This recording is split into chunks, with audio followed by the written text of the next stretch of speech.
Assalamualaikum warahmatullahi wabarakatuh.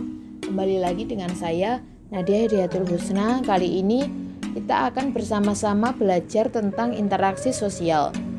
Tujuan dari pembelajaran ini agar peserta didik beserta penonton dari video YouTube channel saya bisa mengetahui apa itu pengertian, syarat, dan ciri-ciri terjadinya interaksi sosial. Manusia merupakan makhluk sosial karena memiliki naluri untuk selalu hidup dengan orang lain. Dengan demikian, manusia harus berinteraksi dengan sesama anggota masyarakat. Bertemunya seseorang dengan orang lain atau kelompok lain, kemudian mereka melakukan kegiatan berbicara atau bekerja sama untuk mencapai tujuan bersama, maka hal ini disebut sebagai proses interaksi sosial. Lalu bagaimana sih bentuk interaksi sosial itu? Mari kita lihat pada gambar di bawah.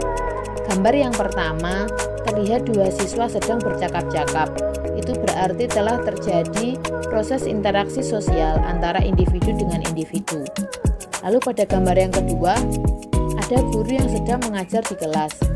Maka hal ini bisa disebut dengan interaksi kelompok dengan individu. Lalu yang ketiga, ada dua tim sepak bola yang sedang bermain di lapangan. Hal ini bisa disebut sebagai interaksi sosial antara kelompok dengan kelompok. Jadi, pengertian interaksi sosial kelompok. Jadi, pengertian interaksi sosial adalah hubungan timbal balik antara individu dengan individu atau individu dengan kelompok atau kelompok dengan kelompok. Apa sih maksudnya timbal balik? Timbal balik itu adalah kedua belah pihak harus merespon. Misalnya, jika ada yang bertanya, maka harus ada yang menjawab. Lalu, apa aja sih syarat interaksi sosial? Syaratnya ada dua. Yang pertama, kontak sosial, dan yang kedua, komunikasi. Kontak sosial berasal dari bahasa Latin, yaitu con atau cum yang berarti bersama-sama dan tenggo yang berarti menyentuh. Kontak sosial ini terbentuk apabila terdapat respon antara keduanya.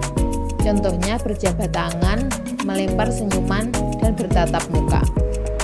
Lalu kontak sosial ini terbagi menjadi dua, yaitu kontak sosial secara langsung dan kontak sosial secara tidak langsung. Contoh dari kontak sosial secara langsung adalah jika kita berjabat tangan, lalu jika kita melempar senyum. Lalu yang kontak sosial secara tidak langsung apabila kita mengirim surat atau melakukan panggilan via WhatsApp. Hal ini disebut kontak sosial secara tidak langsung karena ada perantara terjadinya interaksi sosial tersebut. Lalu, apa sih komunikasi itu?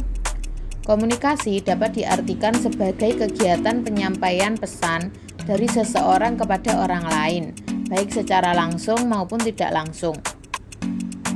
Di sini, orang yang menyampaikan pesan disebut komunikator dan orang yang menerima pesan disebut komunikan. Contohnya saja, saat siswa bertanya kepada guru dan guru menjawab pertanyaan siswa. Maka terjadilah interaksi sosial. Kontak sosial dan komunikasi menjadi syarat yang penting bagi terwujudnya interaksi sosial. Misalnya saja dalam kehidupan sehari-hari, apabila kita bertemu dengan orang Inggris, lalu kita berjabat tangan. Orang Inggris akan berbicara bahasa Inggris dan kita berbicara bahasa Indonesia. Untuk itu, agar bisa terjadi kontak dan komunikasi yang baik, maka kita harus selalu bisa menyesuaikan diri dengan lingkungan tempat kita berada. Tidak semua kegiatan manusia bisa disebut interaksi sosial. Ciri-ciri interaksi sosial sebagai berikut. Yang pertama, jumlah pelakunya lebih dari satu orang. Yang kedua, berlangsung secara timbal balik. Yang ketiga, adanya komunikasi. Dan yang keempat, adanya tujuan kegiatan tersebut. Berlangsungnya interaksi sosial didasarkan pada beberapa faktor.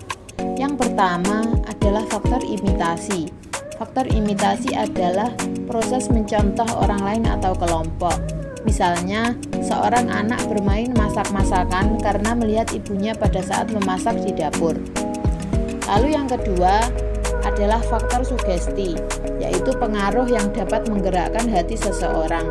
Misalnya saja, seorang dokter yang memberikan saran kepada pasien, kemudian pasien akan mengikuti saran tersebut tanpa berpikir panjang. Yang ketiga adalah faktor identifikasi, yaitu kecenderungan atau keinginan untuk menjadi sama dengan orang lain. Misalnya, seorang anak yang mengidolakan pemain bola, sehingga semua tingkah laku idolanya akan dilakukan. Yang keempat adalah faktor simpati, yaitu kemampuan untuk merasakan diri seolah-olah merasakan keadaan orang lain. Misalnya, pada saat ada tetangga terkena musibah, kita ikut merasakan kesedihannya, bahkan ikut membantunya. Demikian adalah ringkasan singkat tentang pengertian interaksi sosial, syarat interaksi sosial, dan ciri-ciri interaksi sosial. Sampai jumpa pada video berikutnya. Terima kasih.